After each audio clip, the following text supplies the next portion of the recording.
De platte Sprach von August Hollweg. Ik zin no out de alle tijd, es alle lü so weet und seht, in Haus und ob jeden Pad noch küren o so schöne Platt.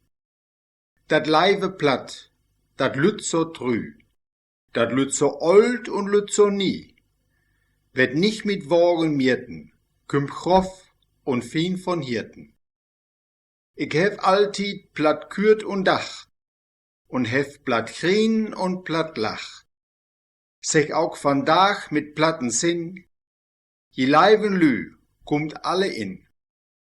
Und set jo, ist der Staul auch hat, und freit jo, irrt und dringt ob platt. Plattdeutsch von Joseph Löchte, New Jersey, USA. Die Eltern haben platt gesprochen. Wir haben längst damit gebrochen. Denn wenn man etwas Bildung hat, blamiert man sich so mit dem Platt. Mensch, blamier de Eller nicht, dat verdeint sie wirklich nicht. Beide Sprachen mütet bestorn, ken ein davon drauf unerhorn. Kannst mit mich jene Plattdeutsch schnacken, dene Bildung heit do wenig sacken. Weg zwei Sprachen sprechen kann, is ken Döskop, gleift dat man. Meine leive olle Modersprach von Augustin Wibbelt. Meine leive olle Modersprach, du bist der Roggen wir gekorn. Du hast de sure Arbeit dorn. Nun nimm den beste Sonntagskleid und stimm es an die schönste Lied. Es langen auch to Boten storn. Nu set die Dahl an usen Hed, du bist in Ehrenplatz wohl wät. De Kolleg. De Bauer Wilm und sein Knecht Jans würden in Buschquart Holt zu halen. De Frugge ha den Mannslöwen ein gut Frühstück und ne graute Düppe voll Irftensuppe mitgeben. Do Jans an düsen Dach ken krauten Schmacht ha, hätt sich der Bauer de Irftensuppe allein echt gut schmecken lassen und noch ne graute Köpfke voll Bieren tausig genommen. Hei ha davon önlig Bogbeine kriegen. Sauhaare, dat hij sich für Peine wältere und Harre schreckere. De Förster, der just in der Nöchte was, kam anlaufen. Es er sich bei Jans Gunnig merket ha, sech hei, da hölpet mein Pulver. Ruker ne Patraune los und gab Wilm düt Scheidpulver mit en Schluck aus den Flachmann in. Aber von Linderung was nix doch spüren. Der Knecht Jans ladere fix dat Holt op, sat den Bauern op den Wagen und afginket den holprigen Weg nach Haus. Wilm ha sonne Fahrt noch nicht mitmaket. De Peine wohl nicht uphören und der Winne sich nicht lossetten. Es Jans mit den Wagen und den Bauerndrupp ob den Hof kam, reib hei fort zum Hölpe. Der Bauer ward von Wagen genommen und ob der Dier lecht und der Doktor halt. Bis der Doktor kam, was et all döster und Jans moch mit der Urgelampe löchten. Da düt kein Anblick für Frau Löhe is, mochen sie von der Diel herunter. Der Doktor wohl Wilm en Inlaub machen, aber Jans bleib mit der Löchte drüge. Komm neuger ran, reibt der Doktor, ich kann nix sein. Nein, reibt Jans drüge, dat is doch gefährlich. Ich weit, wat der Bauer freten het.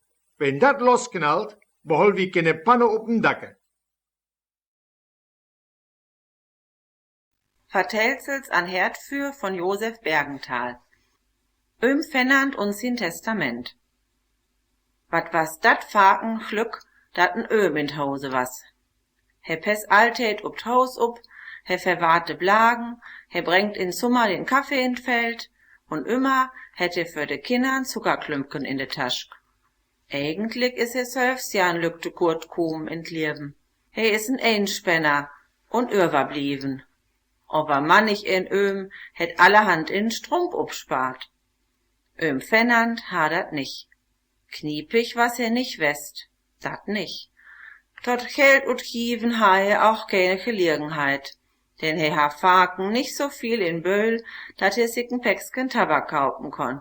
Aber he wuss, dat n gut Testament n deipen Indruck ob de ganze Verwandtschaft meck. Es nun an Stirven kong, da moste Notar kommen und a Testament upsetten. Und Fennern sech, nu schrift, Herr Notar, schrift alles up. Wilm soll 1000 Daler hemmen, Dresken 2000 Daler, Terro auch 1000 Daler, min Schwögerin Fine 3000 Daler. Da kickte Afkord mit kraute Augen up und froch, mein, nee, Fennand, hebt's denn so viel Trügge legen konnt? Nee, sechte dat nicht. Ich hef nix, aber ich dacht, de Löhe soll doch alle in mein Testament min guten Willen sein. Hosschlachten, eine Sake, der Hinak voll beherrscht. Eine plattdeutsche Geschichte von Georg der Luther. Hinak, der was für 30 Jahren in Handwerkskreisen in Hausewinkel bekannt wie in bunten Röhren. Für Jahren ist all out diese Welt gegangen. Darum sögt man ihm so selten. No, den schwatten Humor beiseite. Hinak was ein Mensch, der kon einfach alles. Ob Klempnern moch, schmähen, schweißen, schreinern oder in den Norberschub bei de Bauern pläugen. Hinak kam überall rechte. Auch wenn es nicht immer glatt afging. Am leibesten der Hinak schlachten, Hosschlachten. Damit kon er sich den Hosschlechter sparen und die eigenen Schwäne selbst schlachten. So'n Schwein daut zu kriegen, dafür ha Hinak seine eigene Methode. Mit en Deuern und en öhnlichen Mottek ha er noch jede Dier daut kriegen. Und so was im Herbst sein Mastschwein wehe Schlachtreib. Sein Handwerksteuch, den Mottek, den Deuern, dat scharpe Mess und den Wettstein ha er fein säuberlich in die Wegdurchtaschke. Der Leder zum Schwein abhangen, war passend upstellt und no kon Hinak durch Wirke gehen. Der Delinquent, dat Schwein, leiht sich in die Küke führen. Grunzen im Bitken, aber dat dauert die Schweiniger immer. Genau. Hinak sette dem Dier mit viel Gefeul den Deuern für die Platte und leiht sin Mottek lossosen. Und wat mense, dat Schwein stond no dem Schlag wie versteinert. Voll aber nicht Bloß dat Deuern sat in de Platte faste. Doren Moment, do kam aber Leben in dat Schwein. Do brauchen Gewitter los. Hinak hage den Zweiten Weltkrieg mitmaket. Aber Sücke gewollt, ha er aber noch nicht belebt. Dat Dier kommt mit aller Kraft gegen Hinak los, so dat er die Beine in der Hand nehmen moch. Hinak soße durch de Küke und dat Schwein mit der Deuern in der Blässe der echte Hand. Etwas en Krajollen und Grunzen, de Emmers mit dat heite Water flürgen durch die Gegend. Und Hinak kam einfach nicht durch die Dürner Boden. No nahm Hinak den letzten Ot weg, der ihm noch bleif. He soße auf der abstellte Leder und kloff sich in Sicherheit. Dat Schwein was aber schwanke genauch und schmeite Leder Hinak kon sich in letzten Moment an dat Kükenschap klammern. Und do honk er no, dat Dier lore unheim. In Tüschken soße seine Frau los und reib en echten Schlechter te Hölpe. Bis dat de aber kam, dat Doren tätken, und so lange kon sich Hinak nicht fastholen. Drum is er so unglücklich absturt, dat er sich auch noch den linken Flitken brauch. Aber er kon sich no, wenn auch schwor mitnum, in Sicherheit bringen. Dat Afstierken und Outnehmen des Diers, moch Hinak aber, es er im Krankenhaus was, en echten Hosschlechter überlauten. Auf alle Fälle is dat Hinaks letzte Hosschlachtung wiesen, und er ha no wirken und Tage, schwor an sin Kips, den linken Flick zu drehen. Wat zahlte Blagen wären? Schulte Schastrup han Hans Tröpken Blagen. 5 Stück, ein feilt an halbe Dutzend. Und lauter Jungs. Da froch ihm eines Tages der Amtmann, hebt se sich all Gedanken drüber market, Herr Schulte, wat de Jungs wären sollt? Wisse dat, Herr Amtmann, dat darf man nicht ob de lange Bank schoven. Et is alls klar. Ich hef mir den Kopf nicht lange drüber zerbrocken. Wenn man de Düchte und de Undüchte neiger bekeket, dann löt sich und alls wat marken. Sau, se mag mich nie schierig, sech der Amtmann. Passt up, Herr Amtmann, sech Schulte Schastrup, dat will ich Johannig vertellen. Wilm, wat de Oelste is, der kriegt den Hoff. Dat versteit sich von selbst. Henrich, de Twedde, het immer so viel Freude an de Ferien. Do hef ich mir secht, de Junge mut Lehrer werden. Dann hätt er doch so af und tau ne besondere Freude in sin Leben. Dann kümmt Franz. De Junge kann leigen, dat ich erst glöff, et wär doch nix Rechtes mit anzufangen. Aber dann hef ich mir udacht, als an de rechte Stier. Und wat meinse, wat dat Lügenbühl wät? Auf Gott, es soll er wähn, se sallt sein, de meck sin Wort und stellt sein Mann. Donner Schlag, Herr Schulte, se hebtet über gut für, lachte der Amtmann. Ja, sech Schulte Schastrup, dat kann man wohl sägen. Man motte Sake bloß richtig anpacken. Dann ist doch noch usse Johanneken. Je, wo soll ich ju dat verklören? He is nicht de stärkste und gesündeste, aber süß, he sin ganz guten Jungen. Da heft mi dacht, Johanneken sall ob geistlich studieren. Nu sü mal an, auch n geistlichen Herrn in der Familie. Ich muss sagen, sie bringen alle gut unter. Dann haben sie nur noch den kleinen Bernhard. Bennetzken, Schulte Schastrup krassete sich echter de Ohren. Wenn ich et ehrlich sägen sall, Bennetz hätt mir wohl n Luxur gemaket. Von den Gaben des Heiligen Geistes hätt er nicht viel mitkriegen. Ich hef mir dat überlecht, hen und hier. Wat mag ich mit Bennatz? Se drüfte nicht van Köern, Herr Amtmann, dann säg ich ju. Mit ussen Bennatz wirkt den Staat anschmieren, es soll Beamte wähn. Köster und Organist Röhren. Eine von der ältesten Taufkirchen Westfalens war St. Bartholomäus in Aalen, gegründet all in 9. Jahrhundert. Die Kirche, welche no ob den früheren bischöflichen Amtshof steht, ist 1500 baut worden. Wenn von Kösters und Organisten gehört wird, darf auch Kiert Röhren, welche in früheren Jahrhundert Köster und Organist an St. Bartholomäus was, nicht feiern. Röhren was ein begnadeten Musiker. Es Komponist und Orgelspieler weit und breit bekannt.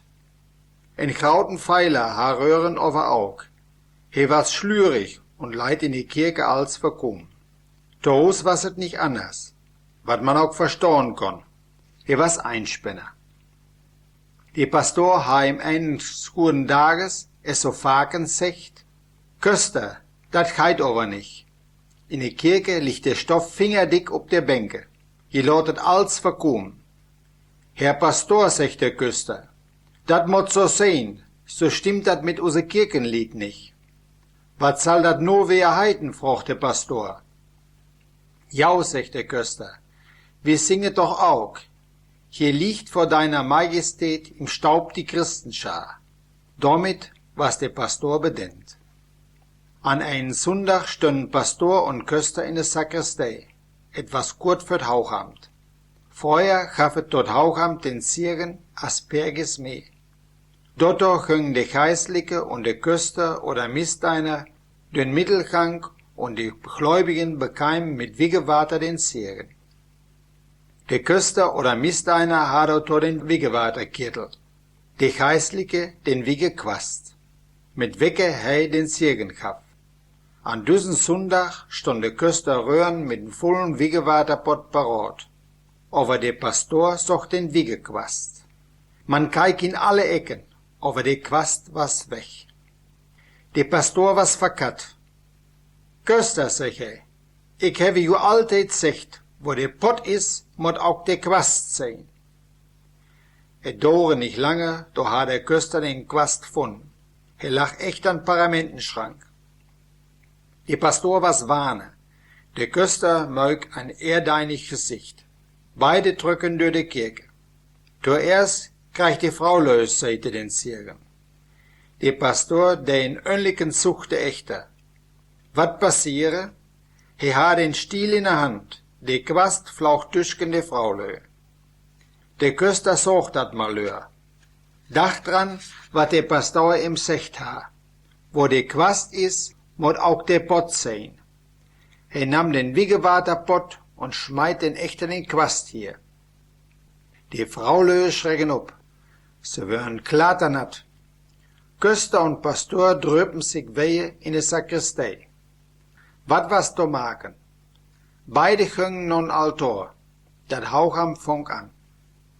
Dat Gewitter, dat not Haucham vom Pastor über den Köster kam, ist nicht bekannt. Die Begivenheit overgongt durch alle Kirchspiels. Dat Asperges mee mit Wiegewater gehöre de Vergangenheit an. Libbet für Gericht. Libbet Blaumüse, Hahn Mann, esse nicht sein soll. En Undocht und Fuhlwams und Soapstiert esse in Baugesteit. Eines Tages was dat Nepken voll. Libbet kong an Gericht und wohl den Kerl loswählen. Der Richter frag so düt und dat. Libbet konn ihr Wort wohl maken. Zuletzt stond der Richter up und sech mit vierliche Stimm. Wenn der Gatte die Familie an den Rand des Abgrunds säuft, so muß ihm ein Riegel vorgeschoben werden. Frau Blaumüser, das Gericht wird ihrem Antrag stattgeben und Trennung von Tisch und Bett aussprechen. Welli, Herr Richter? Frau Libbet? Se trude de Sake nicht und verstond dat auch nicht recht. Ja, sech der Richter, Trennung von Tisch und Bett. Das bedeutet, dass ihr Mann in ihrem Bett und an ihrem Tisch nichts mehr zu suchen hat. Nee, Herr Richter, sech Libbet da mit resolote Stimm. Trennung von Tisch und Bette, damit is mir nicht holpen. Dann friert mir de Kerl de Pann und schlöpp ins Sofa. De Scheiper is Wunderdoktor. Für nicht langer Tät was do ein Scheiper. Er ha kaum wat zu beten und zu brierken und krümelte sich so hen. Dort dachte Pastor, he könn den armen Mann ob de Sprünge hölpen. Und sech du de Scheiper sind Faken klauke Löhe, se können sogar Krankheiten kureiern. Dat müt se auch versäuken. Wenn de Buren Krankstück fei het, dann chort se in den Stall, lächtert dir de Hand up, kekt ihm Deib in die Augen und säg vierlich und mit Bedeutung. Cheiste kaputt, dann cheiste kaputt. Wirst du gesund, dann wirst du gesund. Der Scheiper wohl erst nicht, er war's nur reellen Mann und wohl kein Wunderdoktor wähn. Aber es der Pastor sech, wecke weit, se könnt vielleicht mannig Ellenburen hölpen. Da sech hei, he wölt versäuken. Den andern Dach kam de Scheiper ob den Hof von Schulte Westerlo. Da war's dat beste Schwein krank. De Scheiper hong in den Stall, streckt dat Fei über de Borsten, kek im Deib in de Augen und sech dann, wat de Pastor ihm lehrt ha. Cheiste kaputt, dann cheiste kaputt. Wirst du gesund, dann wirst du gesund. Den andern Dach was dat Schwein gesund und us de Scheiper kreicht ne dicke Mettwurst. Dat was n guten Anfang. Nun räupten de Löhe den Scheiper, wann n Stück Fei krank was. Hier kurierde et, o de Leute sägen, de Scheiper was zu Late raupen. Nu hongt den Scheiper gut. He was n Wunderdoktor. Eines Tages was nur de Pastor krank. He ha n dick anschwullen Hals, konn nicht mehr irten und nicht mehr öben. Richtige Doktors schafft damals bloß in de Stadt und dat was weit weg. Da sechte Hushöllerske, Herr Pastor, wie will den Scheiper halen? De Pastor schüllköppete, aber de düftige Hushöllerske hätt auch wat zu sägen. Se röppt den Scheiper. Der kam auch und mogt alles akkurat so, als der Pastor ihn dat lehrt ha. Er lache ihm de Hand op'n Kopf, kek ihm Deib in de Augen und sägt mit vierlichen Ernst, cheiste kaputt, dann cheiste kaputt. Wirst du gesund, dann wirst du gesund. Dat kam den dautkranken Mann so lächerlich für, dat er van Hirten lachen muss. Und dat was hin Glück. De Geschwulst in Hals plassede und er kreich Luft und kam da dür. Und jeder ein sech, de Scheiper hätt den Pastor kureiert. Mo'n Opa, hes gut schlorpen? Armlange Dissel und an Äs. Vertälzel von Paul Roll. Bei Beckhoff steit vandaag de Dirschkasten. Dat is ejol ne weie Rigge, de ganze Hof is döneine. 6:30 fong de Dömper all an te prosen. De Boe was harre te frien, als leib derbe gut. Auch dat Korn reihe de Örnlig in de Säcke. Nord Frühstück froch Oma Beckhoffs ihren Sohn. Sech es, wann kümmt de Roggen dran?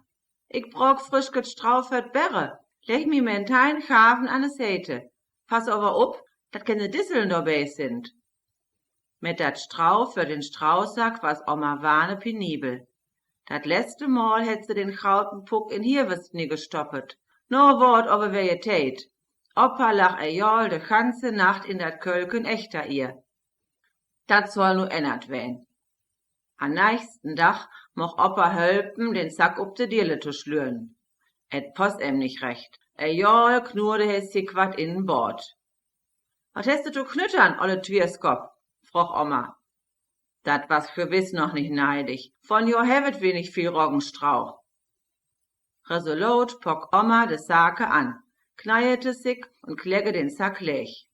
Opa schlürte de frischken Schafen op de Dirle. 4 Stück ha er do no liggen. Willst du noch mehr hebben, froch Opa?